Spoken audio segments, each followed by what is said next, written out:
기도하고 찬양하겠습니다.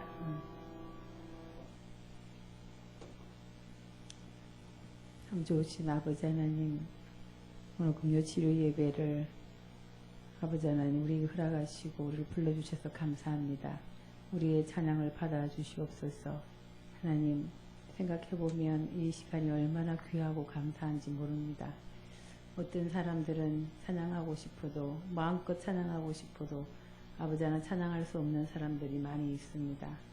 하나님, 하나님께서 우리에게 평안을 주시고 예배하고 찬양할 기회를 주실 때에 마음껏 예배하며 찬양할 수 있는 우리가 될 수 있도록 도와주시옵소서.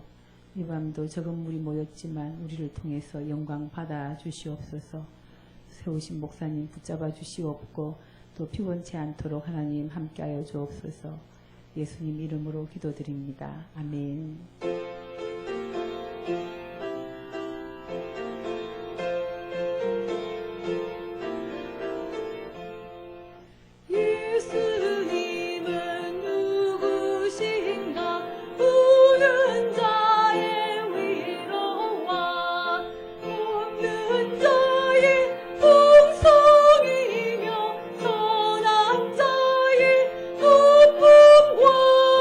잡힌 자의 노인되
고난의 길 앞서가신 주 가시관에 머리 찔렸니 그 십자가 날 받아보니 내 모든 죄 다 씻겼네. 하늘 가는 다른 길 없니 다만 한 분 나의 예수 부활의 주 말씀하시네. 갈보리 길 너 들으라.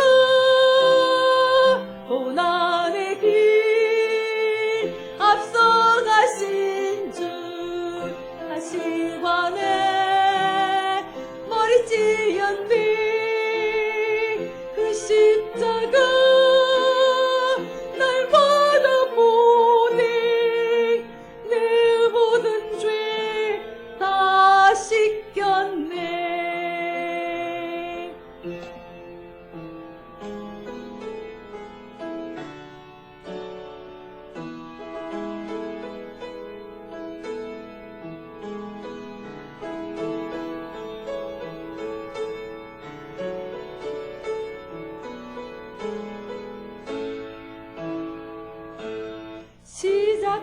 시작됐네. 우리 주님의 능력이 나의 삶을 다스리고 새롭게 하네. 자유하네. 죄와 사망으로부터 나의 삶은 변하고 난 충만하네. 그대로다 주의 은혜 한량없는 주의 은혜 그대로다 주의 은혜 변함없는 신실하신 주의 은혜 시작됐네. 우리 주님의 능력이 나의 삶을 다스리고 새롭게 하네. 자유하네. 죄와 사망으로부터 나의 삶은 변하고 난 충만하네. 그대로다 주의 은혜 한량없는 주의 은혜 그대로다 주의 은혜 변함없는 신실하신 주의 은혜 은혜로다 은혜로다 주의 은혜 한량없는 주의 은혜 은혜로다 주의 은혜 변함없는 신실하신 주의 은혜. 아멘. 제가 이제 밤에 새삼스럽게 저쪽 비전홀에서 어제는 목사님, 사모님, 저랑 우리 김승자 교사님이랑 방 하나씩 다 차지하고 기도하고 다 잤어요. 행복한 밤이었어요. 근데 찬양하는 가운데 제가 그런 마음이 들었어요. 이렇게 마음껏 소리 지르고 찬양해도 누가 와서 경찰이 끌고 가지도 않고 조용히 하라고 죽인다고 하지도 않는데 정말 이 감사가 얼마나 귀한 감사인지 내가 새삼스럽게 제가 느꼈어요. 이 밤에 우리가 마음껏 찬양해도 누가 안 잡아갈 거예요. 대표로 제가 다 들어가겠어요. 목사님 말씀 전해야 되니까 그런 일 없을 거예요. 시선 내게로부터 눈을 들어 주를 보기 시작할 때 하나님께서 일을 하기 시작하신대요. 찬양할게요. 내게로부터 눈을 들어.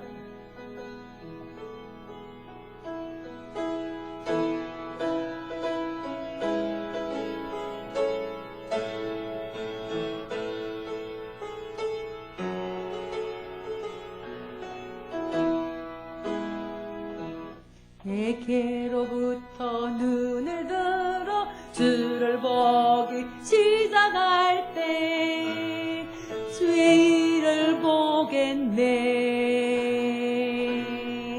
내 작은 마음 돌이키사 하늘에 꿈꾸게 하네.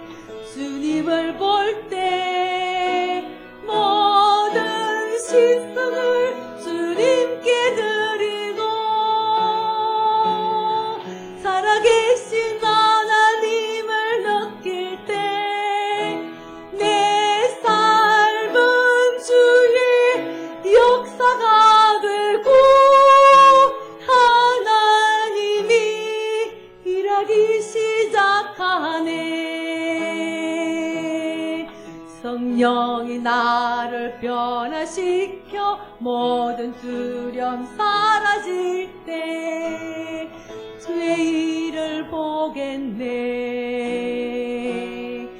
황폐한 땅 한가운데서 주님 마음 알게 되리. 주님을 볼 때 모든 시선을 주님께 드리고 전능하신 하나님을 느낄 때 세상은 주의 나라가 되고 하나님이 일하기 시작하네. 이 절 한번 더 하겠습니다.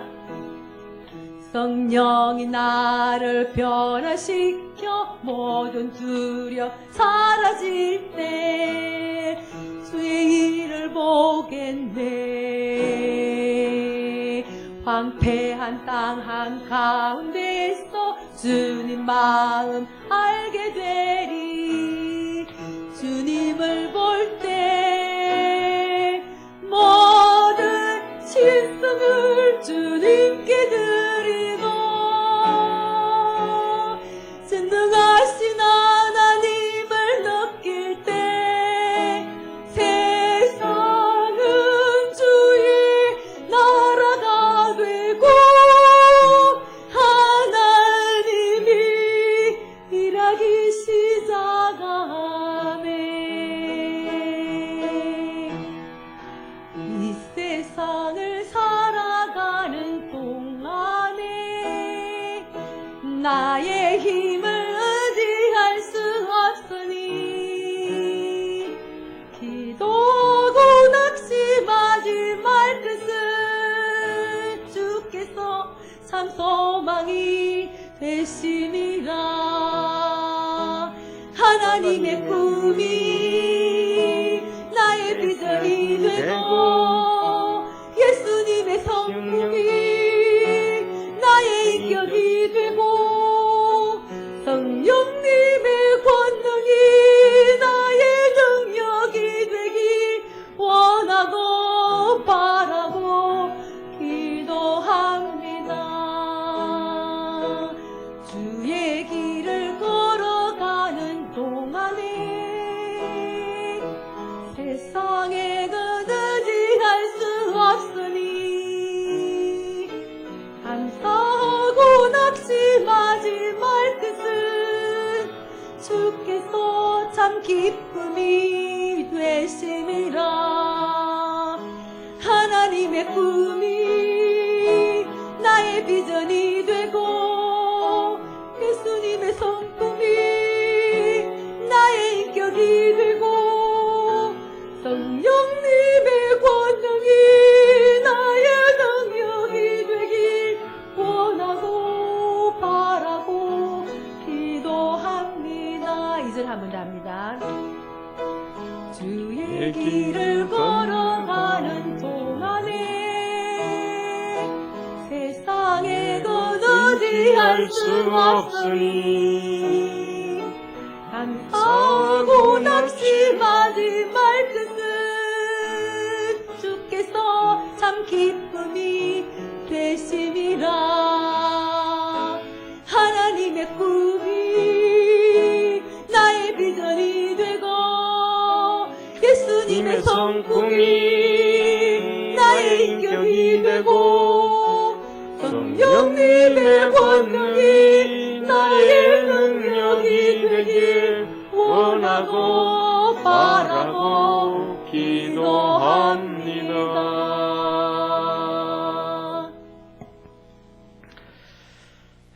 우리 하나님 앞에 기도드리겠습니다. 참 좋으신 하나님 아버지,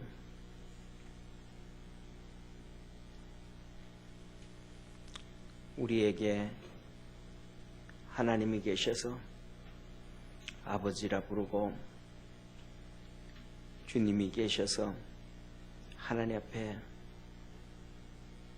천한 몸 죄인이지만 주 앞에 나갈 수 있도록, 아버지 앞에 나갈 수 있도록 해주셔서 고맙습니다.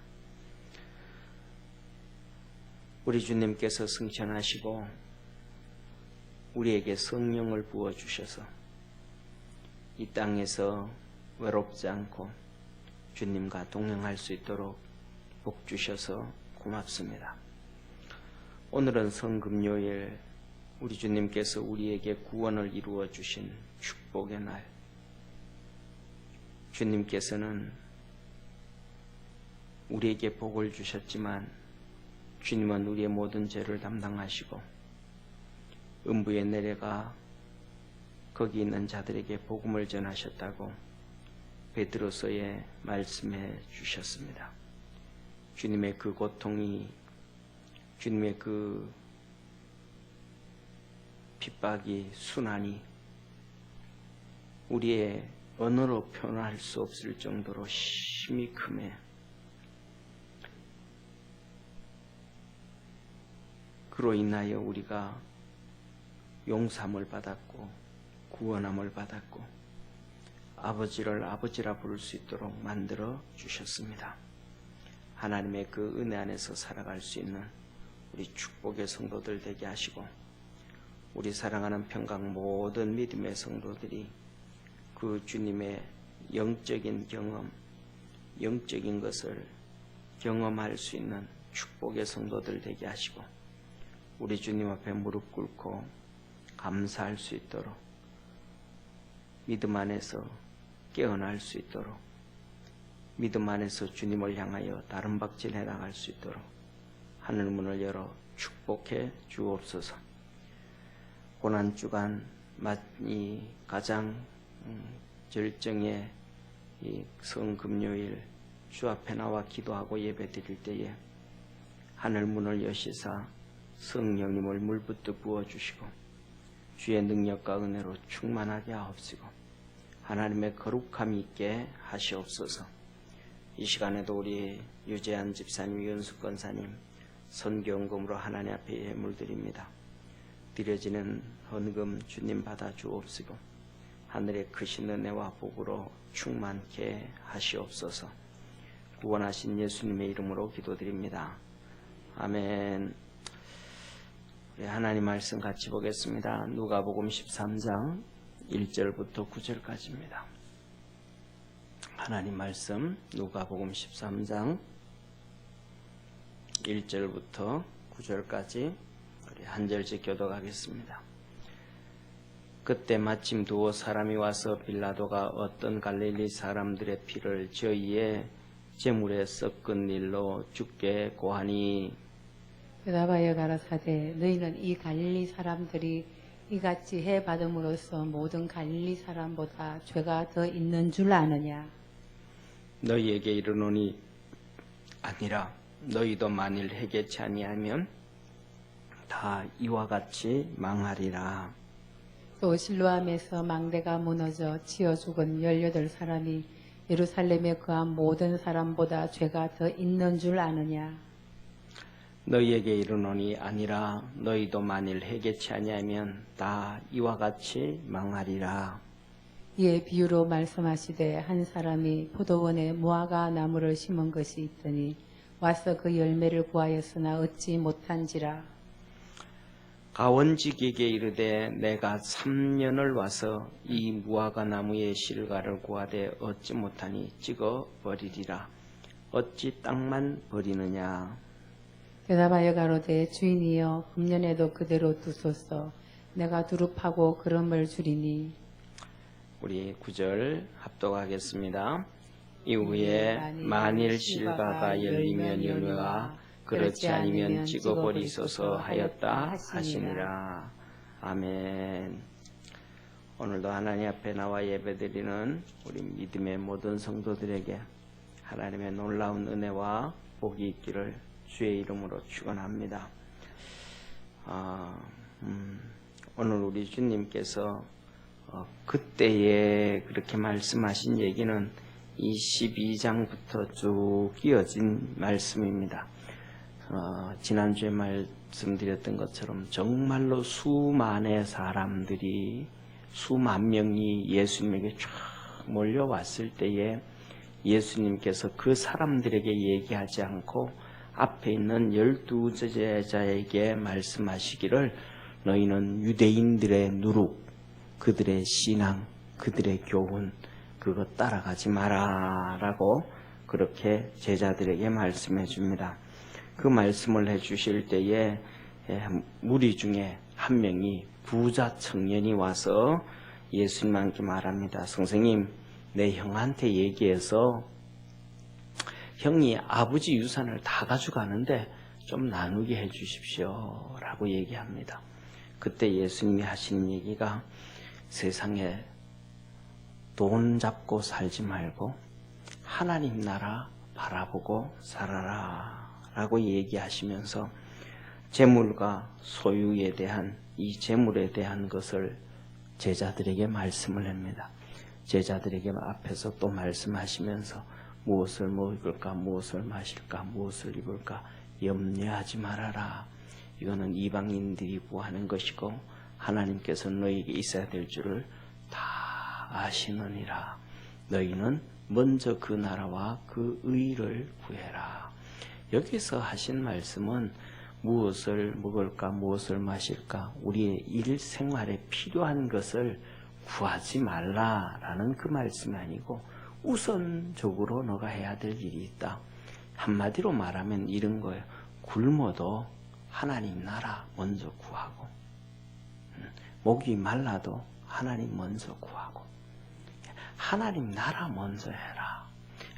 그런 그 말씀이거든요. 그런데 이 말씀을 볼 때 오늘 살아가는 저는 이렇게 생각을 해요. 우리나라 1882년에 기독교의 복음이 들어오고 그 다음에 광복 전까지를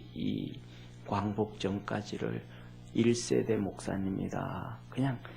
제가 그냥 이렇게 시대별로 한번 구분을 하는 거예요. 그리고 50년대, 60년대 이때 목사님을 2세대 목사님, 그리고 그때 1세대, 2세대 목사님이 예를 들면 우리나라에 예를 들면 누구야? 한경직 목사님 같으신 분은 일제 시대 때 목사님이시니까 늦게 목사님이 되셨지만 젊을 때 그 전에 이기복 목사님이야. 그 전부 다 1세대 목사님이고 그 다음에 50년대, 60년대 된 조영기 목사님도 그 연배 그때 그분들이 2세대 목사님, 그때 같이 되어졌던 최자실 목사님도 똑같이 그 시대 2세대 목사님. 그 다음에 3세대 목사님은 70년대부터 시작해서 대학교를 그때부터 대학교 졸업하고 유학 갔다 온 시대 1세대 그러니까 일제시대 때도 유학 갔다 오신 목사님들이 있지만은 주로 그때 이제 70년대에 유학일이 많이 열린 거예요. 그래서 하영조 목사님, 옥하는 목사님, 홍정길 이때 이 목사님들 3세대 목사님들. 그다음에 그 뒤에 이제 70년대, 80년대가 3세대. 그다음에 90년대, 2000년대 이때 이제 우리 90년, 2000년, 20대로 20년식으로 주기로 보면 90년대와 2000년대가 바로 우리 시대 목사님, 80년대 후반부터 우리 시대, 그리고 그 뒤에 이제 2010년에서 2020년 이후의 목사님들로 구분을 해보면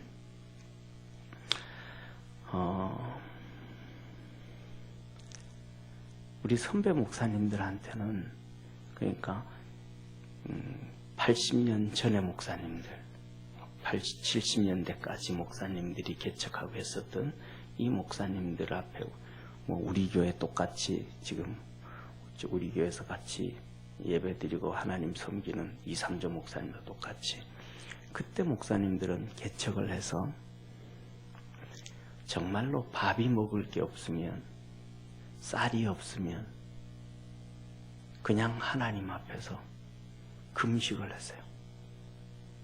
그냥 금식을 했어요. 먹을 게 없으면. 금식이 하루가 아니고 이틀이 되고 3일이 되고, 그냥 애들도 같이 그냥 금식을 했어요. 그러니까 쌀이 없으면 형제들한테 가서 야, 쌀 한 대박 줘라, 그래도 될 텐데, 그때 목사님들은 형제들한테 가서도 야, 쌀 한 대박 줘라 그러지도 않고, 또 그때 목사님들은 그때는 많은 목사님들이, 제 은사 목사님도 그렇고, 형제들이 정말 잘 삶에도 불구하고 목사니까 가난한 거예요. 개척해서 아무것도 없는 거예요. 쉽게 말하면 형제가 큰 기업의 회장, 사장이라도 그냥 그래가지고 이렇게 11조도 보내면, 아니 11조를 왜 여기 보내냐고, 당신 섬기는 교회, 형님 이 섬기는 교회에 드려야지 하고 다시 돌려 보내버리는 거예요. 자기는 굶으면서 금식하면서 그러면서 정말로 무엇을 먹을까, 무엇을 마실까, 무엇을 입을까, 그것보다가는 그저 하나님 나라 위해서 기도했던 그런 그 시대가 우리 선배 시대로 거의 끝난 것 같아요. 오늘날 우리 시대 같은 경우, 오늘날 우리 시대, 또 우리 후배들의 시대를 보면 지금 이제 신학교 다니는 신학생들이 반 이상이 사역을 안 한대요. 왜냐하면 교회 와서 사역을 하면 여러 가지 스트레스도 많고 눈치도 많이 보이고, 그런데 바깥에 세상에 가서 알바를 하나 교회 와서 전도 교역자로, 부교역자로 이렇게 신학생으로 있으나 수입이 비슷하대요. 어쩜 바깥에서 좀 더 번대요. 그러니까 교회 가가 똑같은 수입을 버는데도 교회 가서 사역하면서 스트레스 받는 것보다는 바깥에서 하는 게 훨씬 덜 스트레스 받고 번다는 거예요. 이번 주에 제가 인터넷으로 공부를 좀 하면서, 의사가 고난주간이잖아요. 의사가 이렇게 예수님께서 겟세마네 동산에서 기도를 하실 때에 땀방울이 피가 됐다라는 말씀을, 그걸 의사가 그것을 풀어가요. 근데 그게 뭐냐면 그분은 의사이면서도 목사님이신데, 그러니까 신학적으로 보기보다는 과학적으로 현상학적으로 이렇게 해석을 하기를 뭐라고 하냐 하면, 병원에 어떤 사람이, 우리나라가 아니고 다른 외국의 병원에 어떤 사람이 그냥 살도, 이 피부가 있죠, 그죠? 찢어지지도 않고 상처도 안 났는데 그냥 이마에서 막 피가 나오는 거예요. 눈가에서 이런 데서 막 피가 나오는 거예요. 코가 그냥 코에서 피가 나오고, 살 가죽으로 일로 그냥 피가 이렇게 줄줄줄줄 흐르는 거예요. 그런데 이 피가 흐르면 좀 피가 끈적끈적하잖아요. 근데 끈적끈적한 피가 아니고 좀 묽은 피가 막 흐르는 거예요. 그래서 이 사람을 정밀 검사를 다 해봤다라는 거예요.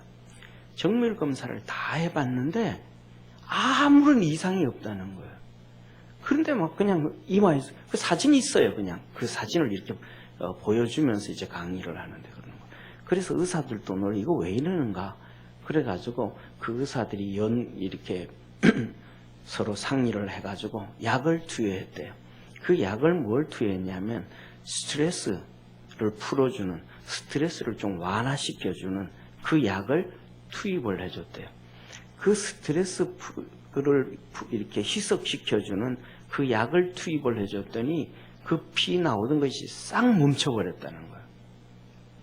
그래가지고 그 환자한테 당신 무슨 어떤 스트레스 받은 일이 있었냐고 물었더니 정말로 큰 스트레스를 받았는 거예요. 그래서 이 스트레스가 그렇게 사람한테 안 좋은 거다. 예수님께서 기도하실 때 그래서 엄청난 스트레스를 받았다 하면서 여러 가지 이제 쭉 얘기를 하는데 그거는 이제 뭐 현상학적이고 이런저런 신학적인 것보다는 그 생물학적인 그런 스트레스를 좀 얘기를 해주는데 그만큼 예수님이 막 그냥 그렇게 스트레스를 받았다. 그렇게 이제 그 의사 목사님은 의사로도 박사고 그런데 그런 말씀을 이렇게 해요. 그럼에도 불구하고 예수님은 한 가지였어요.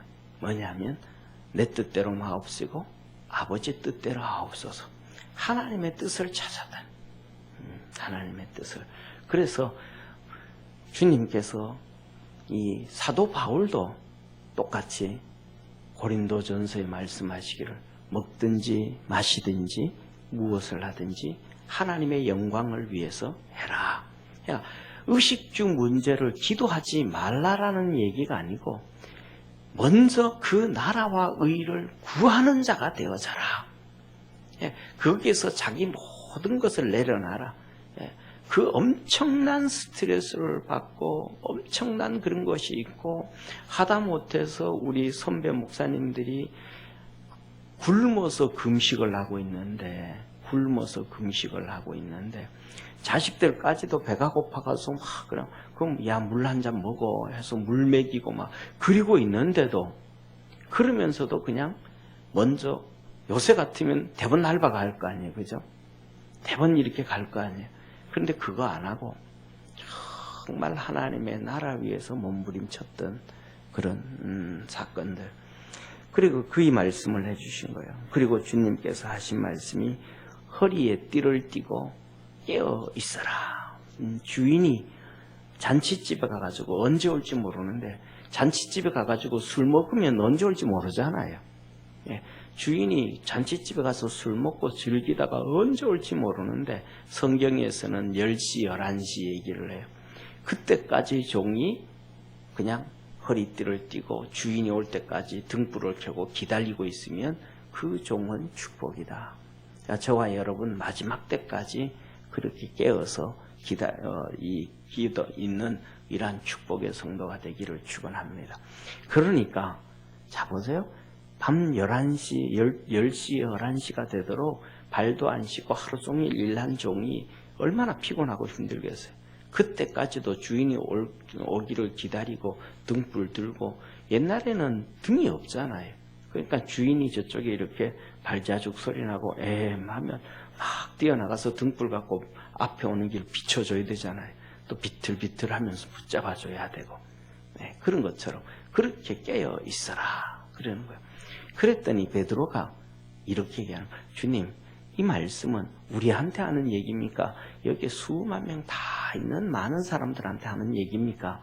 그랬더니 주님께서 때를 따라서 양식을 나눠주는 자는 복이 있다 하면서 그때 얘기하면서 지난번에 말씀드렸잖아요. 우리가 예수님을 믿는데도 불구하고 그 때라는 얘기는 나라마다 다 다르다. 핍박이 있는 나라가 있고 핍박이 없는 나라가 있고 기독교가 닫혀지는 나라가 있고 기독교가 열려지는 나라가 있고 이런 수많은 나라들이 있으니까 그 때에 맞춰서 거기에 맞는 메시지를 전해주는 주의 종이 축복의 종이다. 그렇게 얘기를 해주시는 거예요. 그러면서 하시는 말씀이 뭐냐면 내가 너희에게 화평을 주러 온 줄 아느냐? 아니라 내가 너에게 화평을 주러 온 것이 아니고 분쟁을 주러 왔다. 한 집에 5 식구가 있는데 아버지와 아들이 싸우고 며느리와 시어머니가 싸우고, 그래서 2명씩 3명씩 짝을 지어서 서로 싸우고 분쟁이 있다. 복음 때문에 막 싸우는 거예요. 믿어야 된다, 안 믿어야 된다, 의엔 저래야 된다, 막 싸우고. 그래서 그렇게 싸우는 집은 살아나는 거예요. 할렐루야. 싸우는 집은, 왜 싸우는 집은 살아나느냐 하면 빛과 어둠의 싸움이라 이 말이에요. 그래서 옛날에는 그 며느리들이 시집 와가지고 새벽 예배 오고 막 그러면 시댁의 식구들이 막 그냥 쫓아내고, 그 다음에 며느리가 그냥 목사고 바람이 나가지고 새벽에 간다 그러고 막 와서 그냥 폭행하고 난리 피웠잖아요. 그래도 또 나오잖아요. 이게 싸움, 영적 싸움이에요. 그렇게 신앙생활을 한 믿음의 집은 금방 시어머니가 다 살아있을 때 예수 다 믿고 가요. 그렇게 싸운 집은. 그런데 안 싸워요. 뭐냐면 가지 말라면 안 가고 나중에 시어머니 죽고 내 마음대로 되면 나겠다. 이러는 집은 다 죽고 난 다음에 그 사람도 나중에 예수 믿을 때는 정말로 어려운 가운데 어떤 계기가 돼야 주님께로 나와요. 그래서 주님이 그러잖아요. 이 한 청년을 보고 너 나를 쫓아라. 그랬더니 그 청년이 주님, 내가 집에 가서 아버지 장사하고 와서 내가 주님 쫓겠습니다. 그랬더니 주님이 뭐라 그래요? 죽은 자가 장사하게 하고. 이 말은 뭐냐면 그 아버지가 죽었다는 얘기가 아니고 워낙 완고해서 아버지가 돌아가신 다음에 내가 주님 쫓겠습니다. 이 얘기거든요. 그러니까 아니라 지금 그냥 놔두고 지금 내쫓아라 이 말씀이거든요. 그래서 우리 주님께서 분쟁을 주러 왔다 그렇게 말씀하시고, 오늘 아침에는 오늘 여기에서는 그러면서 하시는 말씀이 그 뒤에 마지막으로 뭐라고 얘기하냐면 54절에서 59절에 보면 너희들이 뭐 하나님 앞에 여기에서 이게 고소할 때에 너희들이 먼저 뭐하고 가라? 화해를 해버려라. 재판법정까지 가지 말아라. 재판법정까지 가게 되면 홀이라도 단돈 10원이라도 다 갚아야 된다. 그러니까 판사가 얘기해 주는 대로 다 해야 된다. 그러나 재판법정에 가기 전에는 그 나를 고소하는 사람도 뭐한 사람이니까 인간이니까 요새처럼 타락한 사람들은 이래도 저래도 안 믿고 그런 사람은 아니. 그러니까 서로 얘기하면 형편도 좀 봐주고 어느 정도 거래가 되니까 그렇게 다 정리를 해라. 그렇게 말씀하시는 거예요. 이렇게 주님께서 이 말씀 메시지가 전하니까 이 시간이 얼마나 오래 가겠어요. 이게 정말로 제가 생각하기에는 하루 종일 지나갔을 것 같아요. 그리고 난 다음에 그때에 시간이 많이 지난 그때에 오후 늦게 되겠죠. 한 서너 시가 되지 않았을까 싶어요. 그때 2-3 사람이 뛰어오는 거예요. 예수님한테 뛰어와가지고 예수님한테 말씀을 하는 거예요. 뭐냐면 성전에서 사람들이 죽임을 당했습니다. 빌라도가 성전에서 사람을 죽였습니다. 그러는 거예요. 그런데 성전에서 빌라도가 사람들을 죽였는데 그 죽일 때 이 사람들이 갈릴리 사람들이에요. 이 사람들이 갈릴리 사람들인데 그 갈릴리 사람들이 같이 한 명이 아니고 여러 명이 같이 와서 하나님 앞에 번제를 드리려고 짐승을 잡고 이렇게 하고 있는데 이 빌라도가 와가지고 거기에 있는 사람들을 죽인 거예요. 이 사람들은 도망 나온 거예요. 그러니까 하나님 앞에 제사 드리다가 칼에 찔려서 죽임을 당한 거예요. 이 말씀에 대해서는 주석이라든지 어디도 깊이 상세하게 설명은 되어 있지 않지만 이렇게 추정을 해볼 때 이런 거예요. 추정을 해볼 때 예를 들면 이 갈릴리 사람이 아니라 갈릴리 사람 여러 명이 하나님 앞에 예배를 드리고 번제를 드리고 짐승을 잡고 이렇게 할 때에 아마 그 당시에 이스라엘 백성이 독립운동, 이 로마의 식민지로 있었잖아요. 그죠? 로마의 식민지로 있었는데 이 사람들이 아마 그 독립운동을 하던 사람들이었던 것 같아요. 독립운동을 하던 사람, 열심당들. 이 열심당들이 독립을 하다가 발각이 돼가지고 이들이 로마 군병에 의해서 도망을 가다가 갈 데가 없으니까 마지막으로 어디로 도망을 갔냐면 성전으로 뛰어 도망을 간 것 같아요. 성전으로 뛰어 도망을 가니까 이 뒤따라오던 군인들이 성전에 들어가서 이 사람들을 찾지를 못한 거예요.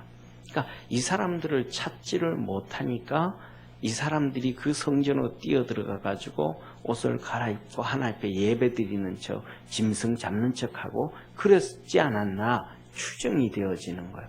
그러니까 로마 군병들이 그냥 사람들을 찔러 죽인 거예요. 로마 군병들이. 그러니까 빌라도가 죽였다. 이렇게 얘기한 것 같아요. 제가 이렇게 상황을 추정해 볼 때 그런 것 같아요. 이게 거의 확실하지 않을까 그런 생각을 해 추정이. 그래서 이 사람들도 옆에서 막 그냥 같이 예배 드리든 제사 드리던 사람들이 찔러 죽이니까 이 사람들이 도망을 나온 거예요. 그래서 나와가지고는 지금 이런 상황을 어디 가서도 물어볼 수도 없고 왜 이 사람들이 이렇게 말이지 하나님 앞에 와서 예배 드리는 사람한테 죄 용서해 달라고 하나님 앞에 예배 드리는 사람들이 완전히 그냥 졸지에 화를 당한 거잖아요. 이 로마 군병들에게 있어서 화를 당했다. 이런 화를 하나님 앞에 그냥 평상시 걸어가다가도 아니고 뭐 다른 일을 하다가도 아니고 벼락에 떨어진 것도 아니고 이 하나님 앞에 나와서 예배드리다가 이렇게 졸지에 죽임을 당해서 피가 흘러가지고 이 양과 염소, 짐승의 피하고 같이 섞여버렸단 말이에요. 이들의 사람의 피가. 이 정도라면 하나님이 뭐냐면 하나님 앞에 와서 예배를 드리고 제사를 드린다는 것은 죄 용서함을 받기 위해서 하는 거잖아요. 죄 용서함을 위해서 번제를 드리는데 이것은 하나님이 받지도 아니하고 그들이 죽음을 당하니까 이들이 유대인들이 같이 제사 드리다가 도망 나온 이 사람들이 아무리 생각해도 이거는 엄청난 죄인이라고 생각이 드는 거예요. 하나님도 그들의 용서 안 해주는 죄를 지었구나. 무슨 말인지 이해가 되시죠? 그죠? 이들 하나님이 용서 안 해주는 죄를 지었구나. 그러면 누구한테 가서 이걸 물어볼 거냐? 누구한테 가서? 그러니까 이들이 누구한테 왔냐면 예수님한테 왔단 말이에요. 예수님은 거기에 대해서 잘 말씀 잘해줬거든요. 소경이 태어나면서부터 소경인 자도 그 제자들이 물었잖아요. 이 사람은 자기의 죄 때문에 소경입니까? 부모의 죄 때문에 소경입니까? 물었더니 예수님이 거기서 명쾌하게 말씀, 본인의 죄도 아니요, 부모의 죄도 아니요, 하나님의 영광을 위한 것이다. 그리고는 눈을 띄워줬잖아요. 할렐루야. 그러니까 이번 사건도 어디에서도 답을 찾을 수 없는데 예수님한테 가면 답을 가르쳐 주겠지. 그래서 와서 이 사건을 얘기해 주는 거예요. 이렇게 하다가 죽었습니다. 그랬더니 예수님이 그 말씀을 듣고 이렇게 말씀을 하시는 거예요. 무슨 말씀을 하냐면, 자, 오늘 본문 말씀 한번 보세요. 2절 한번 같이 읽겠습니다. 2절 우리 한번 같이 읽습니다. 대답하여 가라사대 너희는 이 갈릴리 사람들이 이같이 해 받음으로써 모든 갈릴리 사람보다 죄가 더 있는 줄 아느냐. 이 갈릴리 사람들이 죽음을 당했는데 갈릴리 사람들이 그렇게 죽지 않았는데 지금 갈릴리에 있는 사람들도 안 죽었고 그 다음에 어쩌면 여기 있는 이 사람들도 갈릴리 사람일지도 몰라요. 그건 정확한 건 아니지만 그런데 그들보다 죄가 더 있어서 그렇게 죽었는 줄 아냐? 아니라 죄가 더 있어서 죽은 거. 하나님이 너희들이 생각하는 것처럼 하나님이 그들의 죄를 용서 안 해주려고 빌라도가 와서 그들을 죽이게 만드는 것이 아니다 이 말이에요.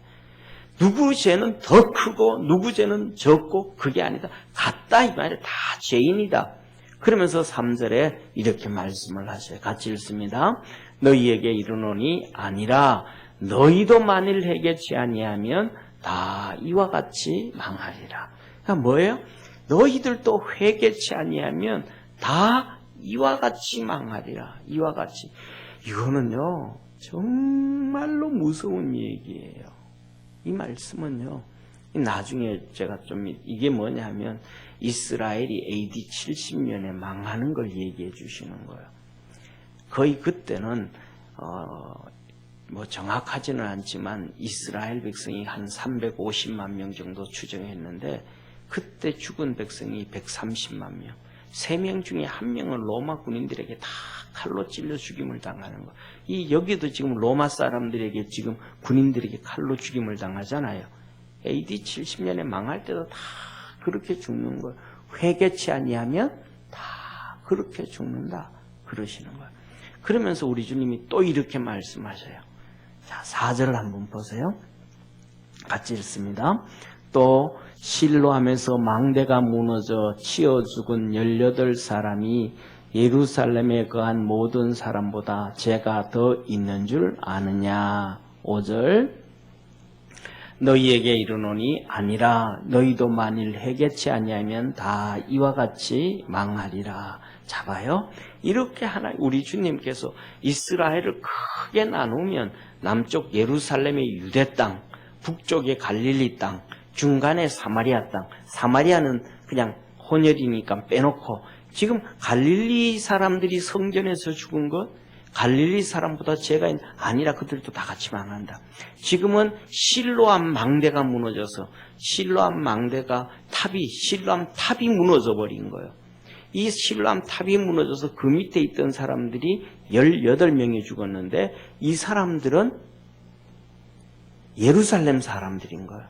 그러니까 유다 땅 사람들인 거예요. 유다 땅.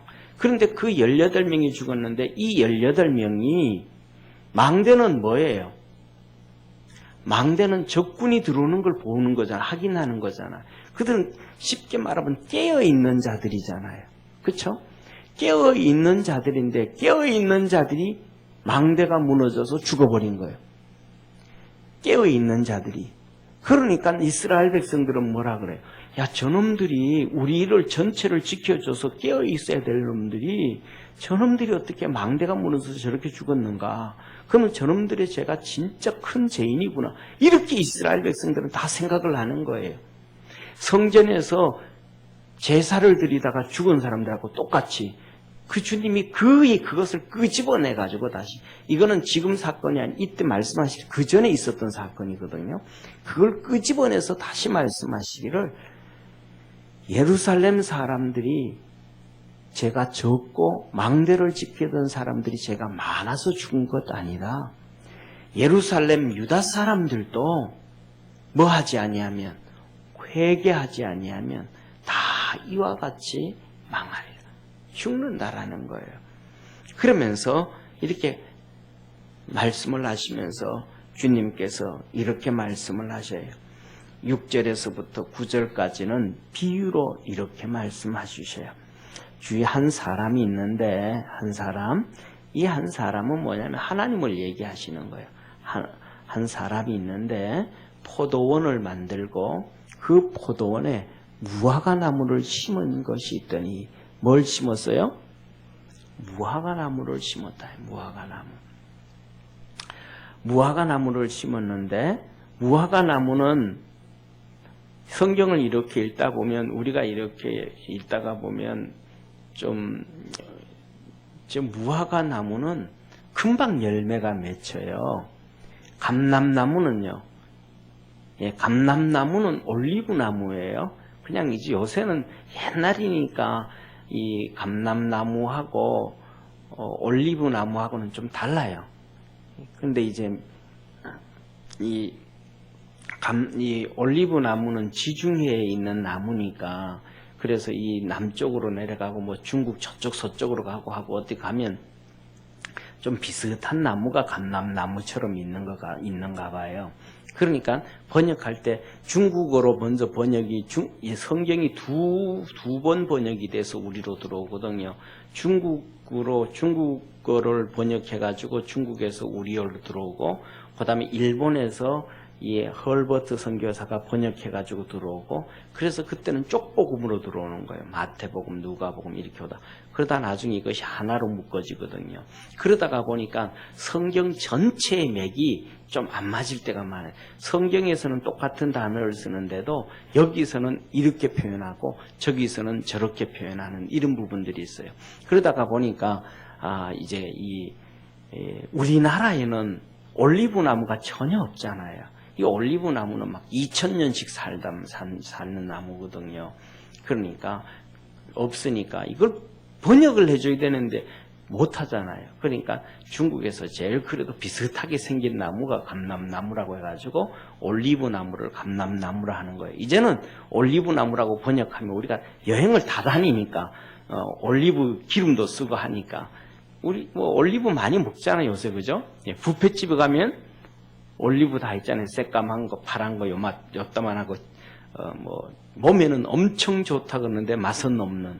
글쎄 뭐 다른 분들은 맛이 있는지 없는지 모르지만 저는 진짜 맛없더라고요. 그런 게 있는데, 예, 그러니까 이제 그 올리브 나무, 감람나무하고 무화과 나무하고 성도들이 어떤 데는 읽다가 보면 이렇게 헷갈릴 때가 종종 있을 것 같아요. 그런데 이 올리브 나무는 심어놓고 30년 이상을 기다려야 돼요. 그래서 뭐냐면 이 올리브 나무는 애를 놓고 심는 나무가 올리브 나무예요. 그건 뭐냐 하면 자식을 위해서 심어주는 나무예요. 그래서 올리브 나무 밭을 자식을 놓고 난 다음에 올리브 나무를 밭에다가 한 마지기 다 심어 놓으면 자식이 30살이 되어지면 그거 이제 수확을 하는 거예요. 거두어서 이제 팔고 일하고 먹고 살고, 또 그 자식이 또 애를 놓으면 또 그렇게 하고. 그런데 이 무화과 나무는 금방 자라요. 이거 기도 요만하면 열매를 맺고, 우리 잘 알잖아요, 그죠? 남쪽에 가면 무화과 나무 있잖아요. 작년에도 제가 하원에 가서 무화과 나무를 2그루를 사다가 가니까 화분이 요만한데 키는 요만해요. 그런데 무화과가 담스럽게 이만한 게 몇 개씩 열렸어요. 그래서 이걸 집에 가서 잘 키우면 가을에 좀 따가지고 무화과 잼이나 몇 개 한번 먹어야 되겠다. 그렇게 해가지고 눈총을 아주 많이 받고 잔소리를 들어가면서 2그루를 사왔거든요. 근데 아니나 다를까 그렇게 돼버렸어요. 그래서 이제 화분에 탁 심어놨는데 이게 제대로 안 자라는 거예요. 생각했던 만큼 잘 자라고 잘 익어줘야 되는데 이놈이 목사의 마음을 몰랐던 거예요. 이놈이 무화과 나무가. 그래 시간이 지나니까 뭐 이렇게 줄어들어가지고 하나씩 떨어지고 뭐 떨어지고 뭐 하나도 제대로 못 땄어요. 예, 그러니까 사모가 없애라고. 그래서 저는 종일해가지고 7절 한번 보시죠. 같이 읽습니다. 가원지기에게 이르되 내가 3년을 와서 이 무화과 나무의 실과를 구하되 얻지 못하였으니 찍어 버리리라. 어찌 땅만 버리느냐. 찍어 버리라는 거예요. 몇 년 동안? 3년을 와서 저는 1년도 안 봤는데 몇 개월 보고 찍어 버리라 그래서 그냥 우리는 찍어 버려 그랬습니다. 뭐 제가 3년을 키울 그럴 수가 없으니까. 이게 뭐냐면 열매를 맺지 않으면 찍어버린다는 거예요. 여기서 우리 주님이 하신 말씀이 뭐냐면 가원지기에게 이르되 내가 3년을 와서 이 무화과 나무의 실과를 구하되. 예수님이 이 땅에 오셔서 3년 사역을 하신 걸 얘기하는 거예요. 3년 동안 했는데 열매가 없다라는 거예요. 열매가. 그래서 찍어 없애버린다는 거예요. 하나님이 예수님을 보내셔가지고 3년 동안 고생하셨다는 거예요. 하나님이. 그래서 예수님이 말씀만 하시면, 기도만 하시면 그들의 믿음을 보지도 않고 그들이 어쩐지도 상관없이 다 용서해주고 봉사도 눈뜨게 해주고 벙어리도 말하게 해주고 안진뱅이도 일으켜주고 죽은 자도 살려주고 다 하나님이 그들에게 그렇게 3년 동안 무화과 나무가 실과가 맺혀지도록 믿음의 역사가 있도록 다 해줬다라는 거예요. 그런데 믿음이 하나도 안 들어, 믿음의 열매가 하나도 없다라는 거예요. 우리 잘 아시잖아요. 우리가 이번 주가 부활주일이잖아요. 부활절에 마리아가 부활하신 예수님을 만나가지고 와가지고 제자들한테 예수님 부활했습니다 그랬더니 안 믿어요. 그리고 예수님 무덤까지 베드로와 요한이 가서 보고도 안 믿어요. 없는 거 보고도. 엠마오로 가는 두 제자 곁에 주님이 나타나셔서 말씀을 해주는데 그들도 안 믿어요. 그래서 성경에 더디 믿는 자들아, 더디 믿는 자들아, 더디 믿는 자들아. 믿음이 없는 자라는 거예요. 아무도 믿음이 없. 찍어버리라, 땅만 버린다, 다 버려버리라 그러시는 거예요. 그랬더니 8절에 이렇게 말씀하시잖아요. 대답하여 가로되 주인이여 금년에도 그대로 두소서. 내가 두릅하고 거름을 주리니, 두릅하고 거름을 주리니. 9절 이후에 만일 실과가 열리려니와 그렇지 아니면 찍어버리소서 하였다 하시니라. 1년만 더 주십시오. 3년 동안 주님께서 아버지께서 나를 보내서 이렇게 다 하셨는데 안 됐지만 1년만 시간 더 주십시오. 1년만 시간. 그러면 내가 뭐하고? 거름을 주고 물을 주고 키워서 잘 되면 그려려니와 8절에 그러잖아요. 놔뒀는데 괜찮으면 열매를 맺으면 그리려니와 그렇지 아니면 그때 찍어버리소서. 그런데 그건 무슨 말? 거름을 주고 뭐 하는 거 그건 무슨 말이에요? 우리 주님께서 부활 승천하시고 성령님을 보내주시고 성령님을 통해서 1년 사역하신다는 거예요. 이 성령님이 오시면 예수님 뭐라 그랬어요? 내가 너에게 가르친 것을 다 생각나게 하시래. 하나님의 말씀이 생각나게 해주신다. 성령의 역사가 말씀이 생각나게 해준다는. 그러니까 뭐냐면 우리가 예배를 드릴 때에 말씀을 들을 때에 성령님께서는 생각나게 해주는 거예요. 야, 이 말씀이구나. 이것은 이렇게 깨달아야 되는구나. 아, 하나님이 이렇게 하시겠구나. 이거이구나. 이 성령님을 통해서 우리에게 깨닫게 해주시는 역사가 있다 이 말이에요. 그런데 성령님을 통해서 그 깨닫게 해주시는 역사가 없으면 시험 드는 거예요. 성령님의 그 역사가 없으면 그냥 자기 육신으로 생각하니까 짜증도 나고 화도 나고 자기가 원하는 메시지도 아니고 그러니까 왜? 성령의 속에서 뭐가 이루어져야 되는데 성령의 역사가 있어야 되는데 성령의 역사가 없는 거예요. 성령의 역사가. 그러니까 주님이 하시는 말씀이 내가 가서 성령님을 보내주시고 그 성령님으로 말씀이 생각나게 하고 깨닫게 하고 다 3년 동안 했던 것들이 일어나게 하면 그래서 성령님이 성령님이 오셨잖아요. 예수님 승천하시고. 그래서 베드로가 하나님 메시지를 전하기 시작하잖아요. 그랬더니 유대인들이 예루살렘 사람들이 가슴을 치면서 베드로한테 말하자. 그러면 우리가 어떻게 하면 되겠냐? 우리가 어떻게 하면 되겠냐? 그 예루살렘 사람들이요, 얼마나 도도한 사람들이에요. 베드로를 보고 하다못해 가야바의 대제사장의 여종, 이 어린 종까지도 게지바이 종이라 그러잖아요. 뭐 12살, 13살 밖에 더 됐겠어요? 그렇잖아요. 성경의 번역을 안 보면. 그럼 예를 들면 한 30, 40 된 여종을 보고 게지바이라 그래요? 아니죠. 그냥 여종이라 그러죠. 그런데 게지바이라 그러면 12, 13 되는 거예요. 그 12, 13 된 예루살렘의 이 종으로 가야바 집에 있는 종까지도 베드로를 보고 네 말이 갈릴리 말이잖아. 네 예수님 저놈하고 똑같아. 이렇게 갈릴리를 무시하는 사람이에요.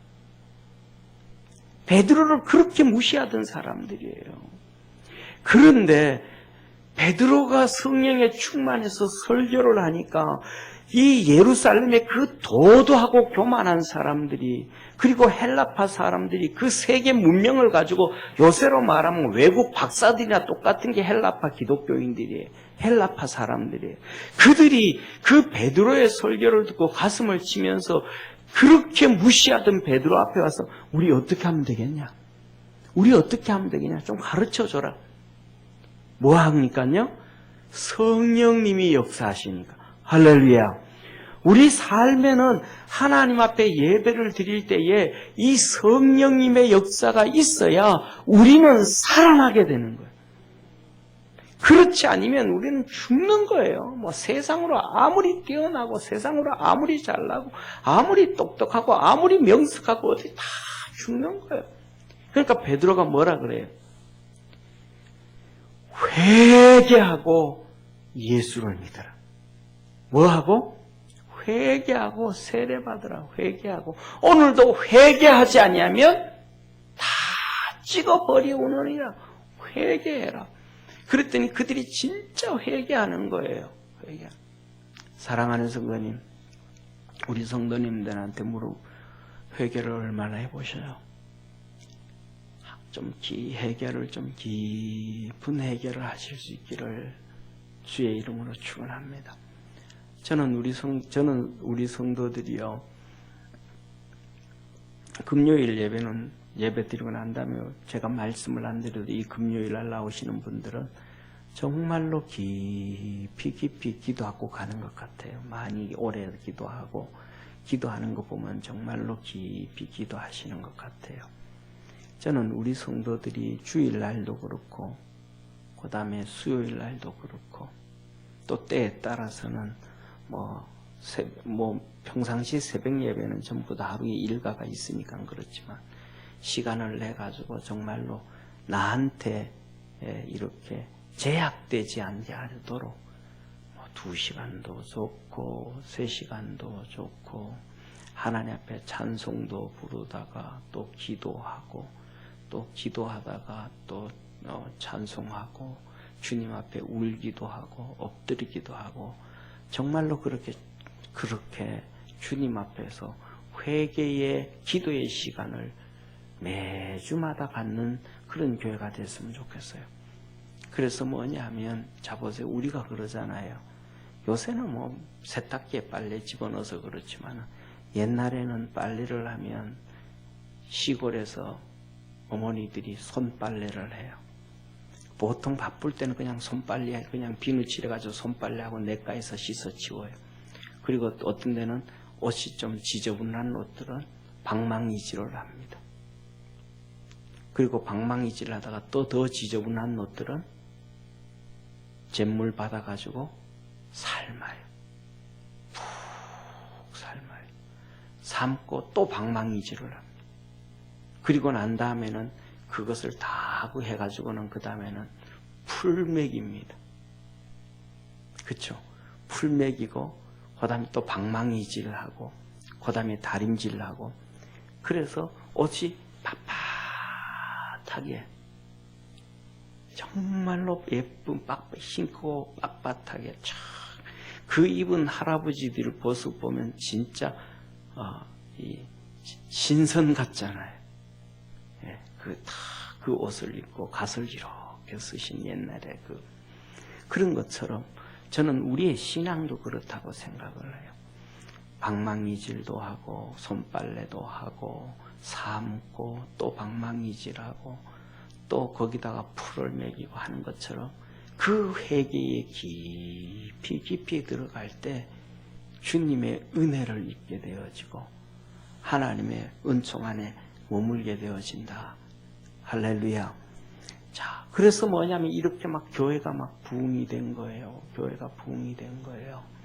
그런데 중요한 것은 주님이 뭐라 그랬어? 오늘 여기에요.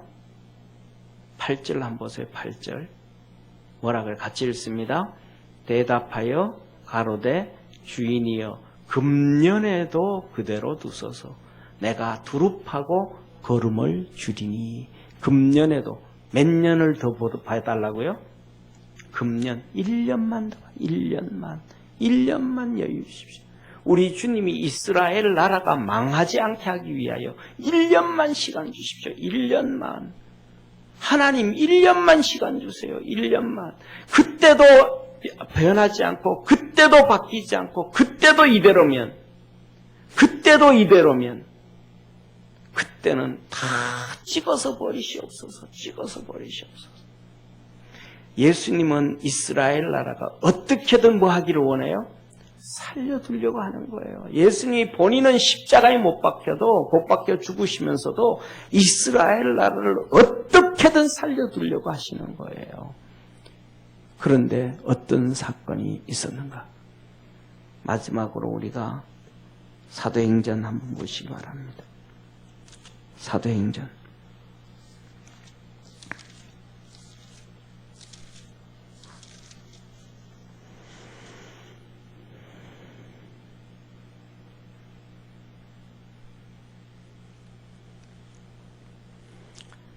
사도행전 8장.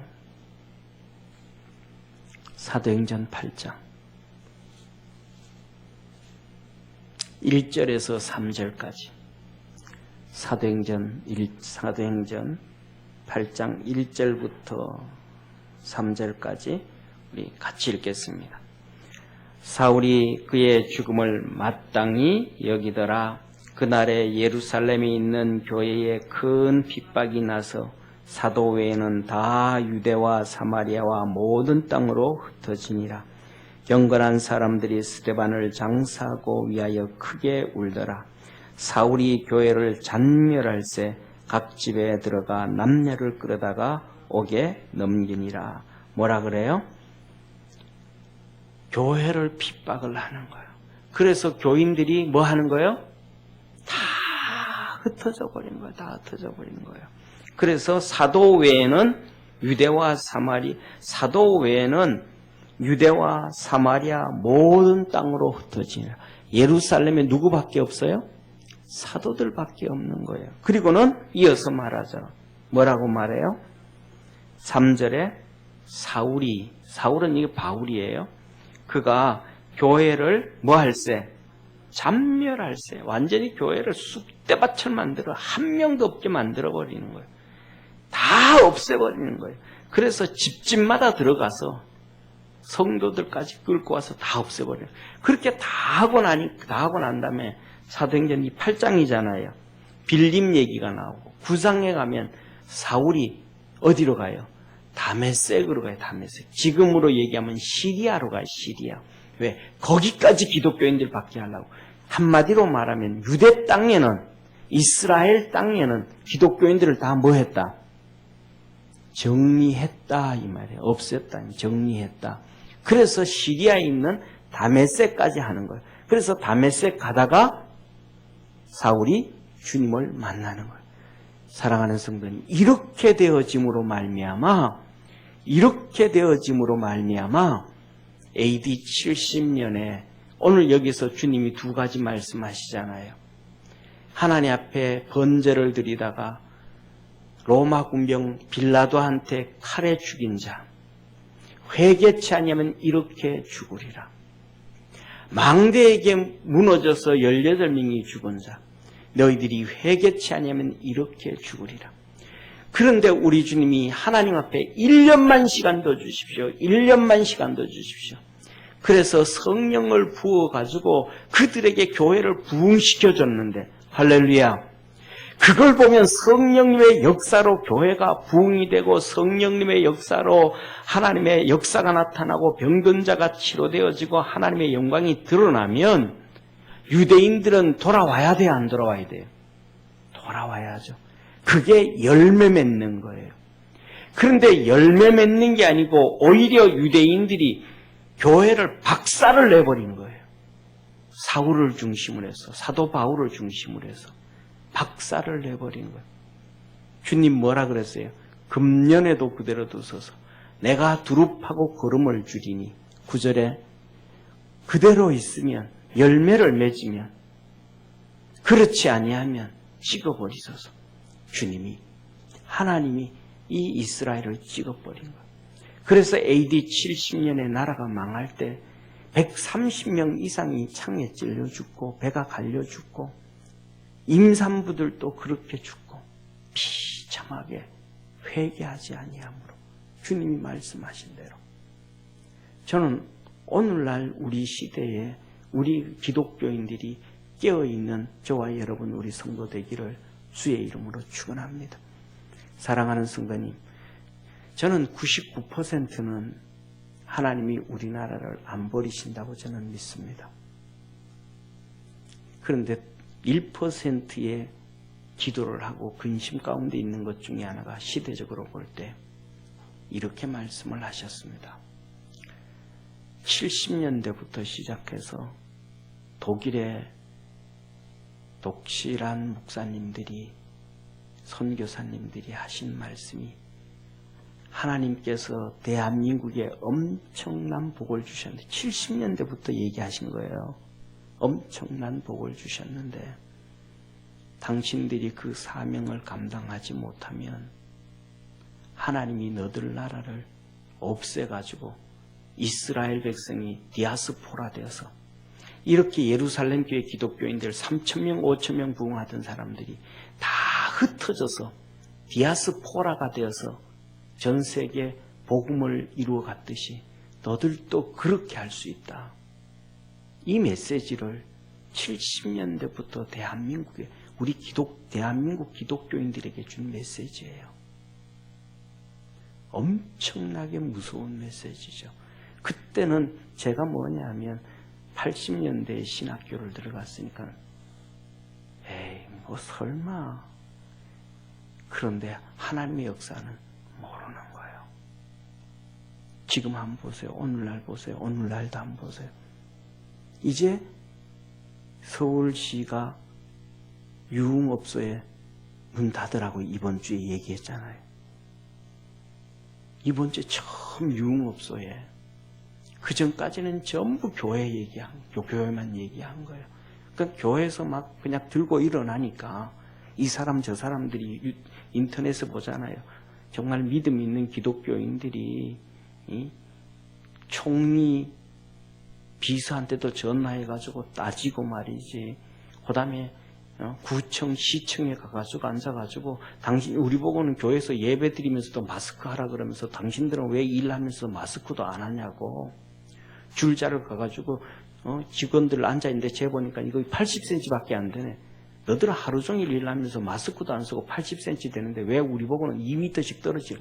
당신들이 먼저 지키고 국민들한테 교회에 요구해야지. 당신들도 안 하면서 왜 이렇게 하냐고. 그냥 요새는 스마트폰이잖아요. 그 카메라 가지고 다 찍으면서 직접 재가지고는 유튜브에 올리는 거예요.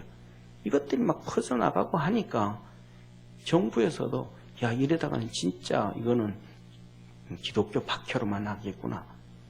막 제일 처음에는 그거 그 다음에는 또 신천지고 신천지잖아요. 그냥 신천지 교회라 그럴 필요 없어요. 신천지거든요.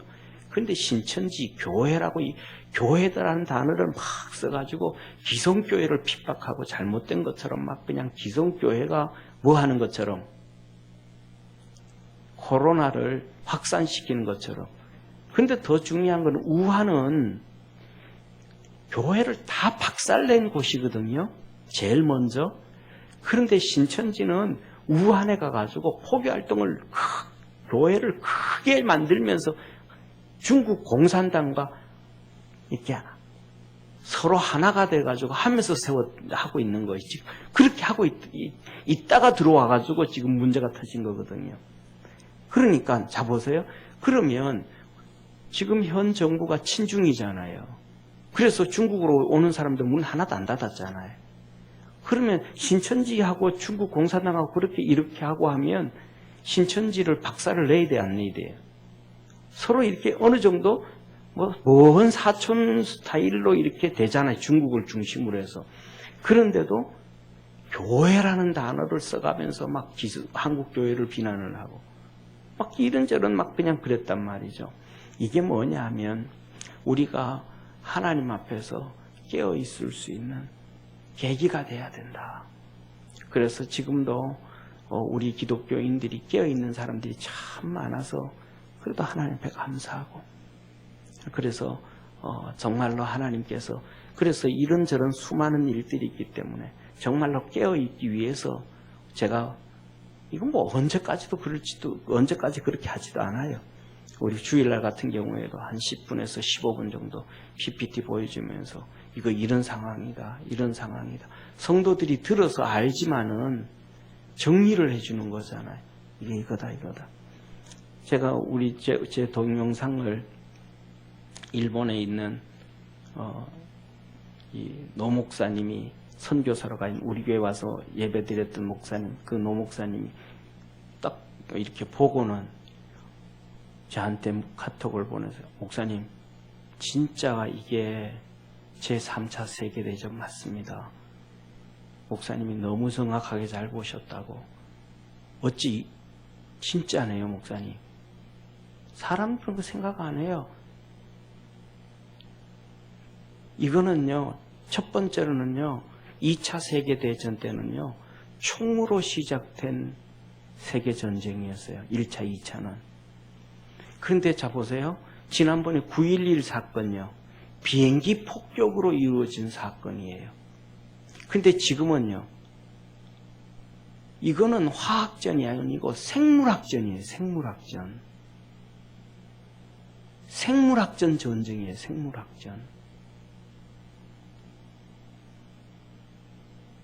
생물학전 전쟁이에요.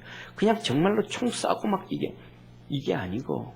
그래서 중국의 전쟁의 이 전쟁 방법 전술에 보면 뭐냐면 이 생물학전을 퍼뜨려 가지고 예를 들면 어느 나라에 퍼뜨려 놓고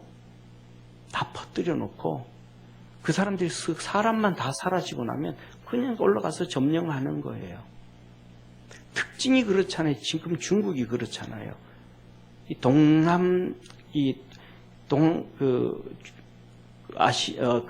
어디입니까? 남중국해. 그 중국해도 아닌데 우리나라니까 맨날 중국해라 그러잖아요. 그 원래 우리나라는 남중국해라 그러지만 다른 나라들은 거기를 남중국해라고 안 해요. 거기를 분쟁지역이라 그래요. 우리나라만 친중이기 때문에 남중국해라고 해요. 중국이 남중국해라고 부르니까 우리가 친중이니까 남중국해라 그래요. 우리가 친중이니까 G2라 그래요. 그러니까 G가 무슨 뜻인지 아시잖아요. G가 G2, G7, G20 할 때 G가 뭐냐 하면 그룹이에요. 그룹. 그러니까 G7 하면 7개 국가, 7그룹이 7나라가 그룹이라는 거예요. 그러니까 G2 같은 경우는 거기는 G가 들어갈 수가 없는 거예요. 왜? 2명은 그룹이 안 되잖아요. 그룹이라 그러면 최소한 3명 이상이 돼야 그룹이 되는 건데, 그러니까 중국을 G2라고 부르는 나라가 역사상에 아무도 없어요. 우리나라만 불러요. 왜? 친중이니까. 그래서 우리나라만 중국이 그걸 남중국해라 그러니까 우리가 친중이라서 남중국해라 그러는 거예요. 다른 나라는 전부 거기를 뭐야 하면 분쟁지역이라, 분쟁지역. 그러니까 거기에 뭐라 그래? 지금 필리핀도 그렇고, 필리핀 앞바다도 앞에 있는 무인도 섬도 그렇고, 그 다음에 베트남에 있는 무인도 섬도 그렇고, 그냥 중국이 가가지고는 거기에 콘크리트 부어버리고, 그 사람들 갖다 올려버리고, 무기 갖다 놓고 자기 땅이라고 우기잖아요. 그래서 무인도에 사람만 비어 있으면 그냥 거기 군사 갖다 놓고 사람들 데려다 놓고는 자기 땅이라고 우겨버리는 거 똑같은 거예요. 생물학전 해가지고는 그냥 생물학전에서 사람 쓰러지고 나면 그거 가서 빗대 꽂아버리는 이런 방법이 중국의 전쟁 방법 중에 하나인 거예요. 그래서 뭐냐면 우리 기독교인들이 이것을 이제 조금 기억하고, 우리 주님 그러잖아요. 3년 일하시고 그 다음에 1년만 더 기다려 주옵소서 라고 했는데, 정말 이 마지막 시대에 우리에게 있어서 올해, 작년 올해 중요하다 그랬듯이 이 한 해가 우리에게 정말로 하나님의 놀라운 역사가 이루어질 수 있는 한 해가 되고, 우리에게 또 기폭제가 정말로 심각한 문제가 있는 한 해가 되지 않을까. 주님께서 1년만 했다가 그들이 큰 역사를 보면서도 뒤집어지지 않았던 것처럼, 그래서 오히려 교회를 핍박하고 박살내서 나라가 없어져 버렸던 유대인 것처럼, 오늘 우리가 기도하면서 정말로 하나님, 우리가 깨어있게 하옵시고 하나님의 권능으로 붙잡아 주옵소서. 그렇게 기도할 수 있는 우리 축복의 성도, 그래서 우리 성도 개인이 복을 받고, 우리 교회가 복을 받고, 우리나라가 복을 받고, 하나님의 큰 역사를 이룰 수 있는 우리 축복의 우리가 될 수 있도록 그렇게 기도해 주시기를 주의 이름으로 축원합니다. 기도하겠습니다. 전능하신 하나님 아버지, 하나님의 그 몸부림치시는 모습, 어떻게든 복을 주고 어떻게든 살려주고 어떻게든 지켜주시려고 몸부림을 치지만, 그 놀랍고 놀라운 하나님의 역사를 보면서도 이스라엘 백성들은 주님께로 돌아오지 않았습니다. 아버지 하나님, 1%의 염려와 두려움이 정말로 큰 두려움이고 큰 염려로 이 종에게는 찾아옵니다. 지금까지 아버지 하나님, 130여 년에 이 나라를 축복해주고 기독교 복음 들어와서 복을 주시고 나라를 세워주시고 부강하게 해주시고 축복해 주시고 번성하게 해주셨는데,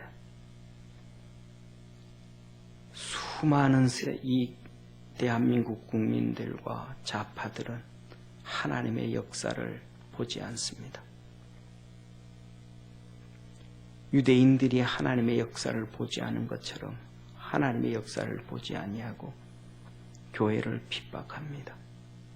어쩌면 이렇게 똑같은 방향으로 달려가고 있는지 하나님께서 함께 하셔서 우리 믿음의 성도들이 깨어있게 도와 주옵시고, 한국 기독교가 깨어있게 도와 주옵시고, 하나님 앞에 목숨 내놓고 기도하게 하옵시고, 전 이 싸움에서, 영적 싸움에서 이길 수 있는 축복의 우리 한국 기독교가 되고 우리 분당 평강교회가 되고 우리 사랑하는 성도들 되게 하옵소서.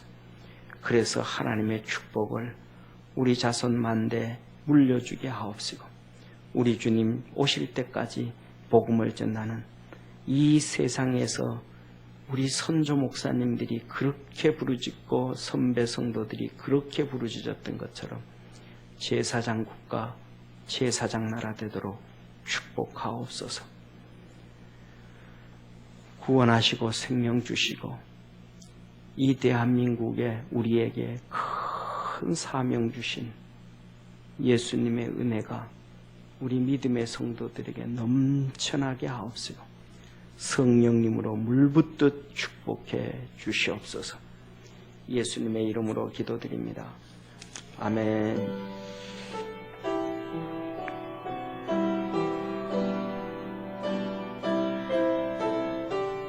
201장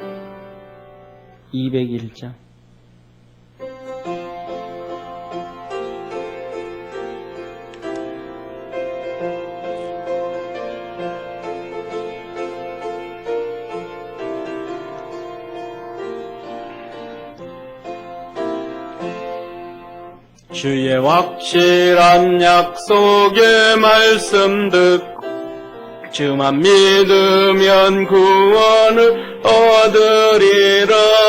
할렐루야 할렐루야, 내가 예수를 믿어 주의 흘리신 피로 내 죄 씻어.